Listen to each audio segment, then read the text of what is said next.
So why don't we jump into the first one? This is Liquid Snute versus Liquid uThermal, but playing Protoss. Yes. All right. And this follows the tradition of, like, there's a few people that have, again, off-racist Protoss, like most notably for us, probably Scarlet doing it at like an MLG. And when she does, of course, the key is usually someone that is off racing as Protoss is not going to play like some super late game because they don't have the same level of experience with it. Right. They're going to try some cheese or all in, and we're going to see that out of uThermal here as the pylon timing goes down pretty normal. The first person that I remember seeing off racing recently was Raze into Challenger. Mm-hmm. Playing Protoss as well. I think he did as well as one could be expected, but I think he ran into the exact same problem that you mentioned where he doesn't know the race as deeply as those who've been playing it for years, right? So the little small nuances get missed. Yeah, exactly. If you're like in a major thing and someone's off racing against you, just force it to the late game somehow. Know that they're probably going to cheese and force it to the late game. And you'll be all right. But the key thing here, obviously, the forge has come down for uThermal, and he gets the pylon up on the high ground here, and he goes for that full wall off. And this again is exactly why I was saying there's the unbuildable blocks, or what used to be the neutral depot, on the bottom of the ramp. And as that first pylon finishes, he's going to be able to start a cannon there on the low ground. And I like that he canceled it. Block that off. Yeah, so clever, and it's just for that wall off to make sure that the probes, the drones can't come down to attack the cannons. It's so clever. Exactly. Yeah, all he wanted was the first pylon up. The other two are just to block it off to get the cannon up, and then Lings come out, but they will just skate right by to try and go to the other base, but they lose 2 on the way, and then the spine crawler is starting here.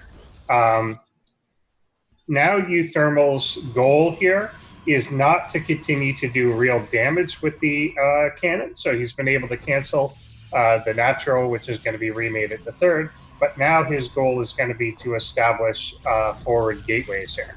It's funny because exactly what I was wondering was going to happen is because obviously Innovation is now running. Okay, he blocked it off. He blocked it off. Because I'm like, what's this to stop him to just do this run by into the base? Right. And it's kind of, I'm not entirely sure why. Maybe it was to defend against the third being cannon rush, but Snute took 2 of his Lings and held them back.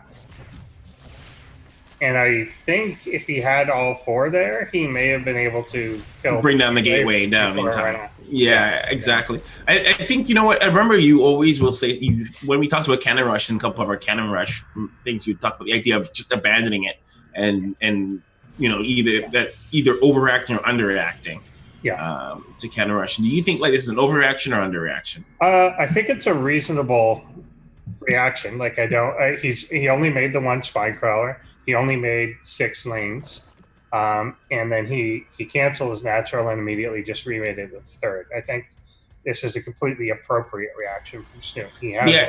He hasn't gone crazy. He hasn't decided I have to instantly tuck up the layer or do something weird. He's aware of the situation, which is that this is a 1-base Protoss, and I'm going to try and hold this and do it in a reasonable standard way, which is the Ravagers. There's an interesting idea where I guess they had a little pause where they're going for the third. The whole idea of the third is where it frees him technically if he had to kind of abandon this base. He could because he'd be somewhere else. I think you mentioned the idea in our previous discussions, the idea of just abandoning your base and going somewhere completely. Yeah, completely doing a brand new one. And I think in a PvP you have that option. In the ZVP, I don't think you do. Yeah. Because of the nature of it, you've got your spawning pool built there. You're not going to go rebuild that somewhere else and so on. Also, as you're doing that, it's much easier to detect in your your hatchery with a cannon before it's ever finished. Ravagers was such a good choice. Obviously, it was well done. Yeah. The idea of, you know what I missed? I missed how he got there in such a, I think, a safe way. It feels safe for him to have got Ravagers. Well, he knows at this point. So there's basically, he's aware from what's going on at the front of his opponent's base when the cyber core went down. So he knows when the first gateway is down, when the cyber core is going down, and he knows you're not going to make really zealots, or at least many zealots, out of these first couple gateways, because they're just going to die. So really anything on the edge of creep is safe until the stalkers come out, which is where we're at now.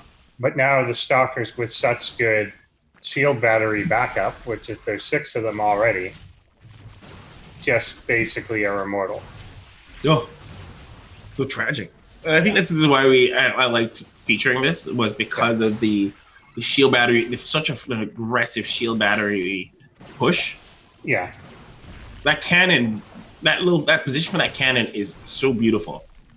Yeah, it's really good where it is. It gets such a long, and we saw when the first couple lings came out, or first 6 lings came out, he's going to try and make like a last fight in this, but again, with so many shield batteries, it was just never going to work. And the reinforcements coming for that third base can never really get to join up with the main army. And so this is eventually just becomes overwhelming. The stalkers kind of spiral or snowball out of control a little bit, and they can always just back up here, and you're never going to bring it. You're never going to bring it down. I think I'd like to, and hopefully we can coordinate. So I'd like to scroll back to, like, don't leave just yet. I'd actually like to see, go back to about 3 minutes and 30 seconds. Yeah. I'm curious. I'd like to see the time when the Ravagers come out. At what point is uThermal at before Ravagers appear? So 3 minutes and 40 seconds.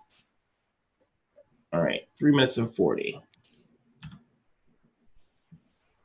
Yeah, so I think right here is kind of what I was saying. There's no units out for our Protoss yet. Yeah, so that's why I was curious. So there's nothing out quite yet. Yeah, like literally, I think on the exact same second, 2 Ravagers pop and the first Stalker comes out. Yes. So, and he's got to be pretty confident about that timing. But he doesn't get to save that spine crawler. Here's the thing, though. Couldn't he have corrosive biled the pylon and just depowered at least the top part? There was another pylon being built. Yeah, there's a pylon in the back. What went wrong here? Like, this is one case, like, just an extra 100 hit points too. So one, not being able to save the spine crawler up front probably costs the game. If he was able to transfuse that such that he really controls his high ground better, then that's probably doable. He could clear out the things on the high ground eventually and be fine. But I think losing that, yeah, that too. Yeah, there's no queens. There's really just the one queen. Which he does lose. Yeah. Eventually. Yeah. And he needed obviously he's deciding between, do I inject, do I transfuse, whatever. And he kind of has to do both, and the one queen can't do that. Also, he's trying to get the creep tumor out. So you're doing 3 things on the same pool of energy, and you can't do that. So, I wonder what would happen if he'd gotten more queen heavy than Ravager. Like, I've seen queens do a lot of work in mass. They hold better. So yeah, it's a trade-off, I think. So the queen holds better in that it's harder to push into them. The Ravagers are better at taking out the buildings. Because the queen can't just sit there and fight a bunch of shit. Yeah. Like, not to mention that the way that the Ravagers work, especially when the shield batteries come up, is the Ravager hits just happen all at once. Whereas the exact same amount of damage, but happening over time, gets overwhelmed by the shield batteries, and you end up doing no damage. You end up losing that spine crawler while it was on move, too. Yeah. Yeah, and that ends up happening kind of a couple times here. And yeah, that just goes down too quick. I feel like that, and I think while looking at this, the loss of spine crawlers do feel like they're critical because he's unable to establish a foothold at any point. And these, like you said, the shield batteries really just make these stalkers practically mortal. Yeah, and there's no way Ravagers kind of shoot their shot and then they have to back up. They're not great at just sitting there and fighting, obviously. Right. So each time he goes in to do that, you either get enough done or you end up having to retreat, and then the stalkers go on the offensive and then they back up and whatever. It's a matter of critical, like getting critical numbers here. If you can get up to like 5-6 Ravagers such that a bunch of Biles kill a building group all in one go, then you can start ripping this down, or at least get to the point that you can single shot down that pylon in the back and put these shield batteries out of commission.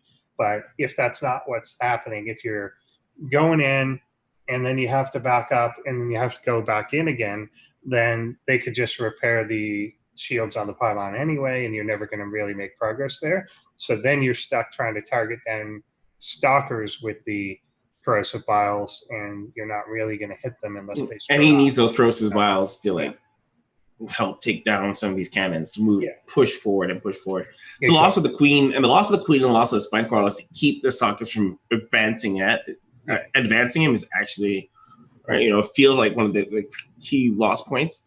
Yep. Yeah, so it's a hard one. Once that gets established to begin with, also, like you had mentioned at one point too, the positioning of that cannon at the bottom of the ramp, the amount of surface area that has of something going down the ramp and getting out of the base is really devastating. So it was never an option either to just make a bunch of lanes. Yeah, because it had such a wide amount of. If you make 6 and they go down at the same time, you're going to lose 2.5, 3 of them, just because of the pure surface area going through its little pathway, and it's just really effective in that way. So you would never be able to stream resources to it. Obviously, having the one cannon there means that your resources coming from the other base can't just chill on the low ground and kind of coordinate that way either. So it really put in a lot of work by the end of it. Like that proton cannon by the end of the game, the one on the low ground had 19 kills. 19 kills. That's probably from just the Lynx trying to get up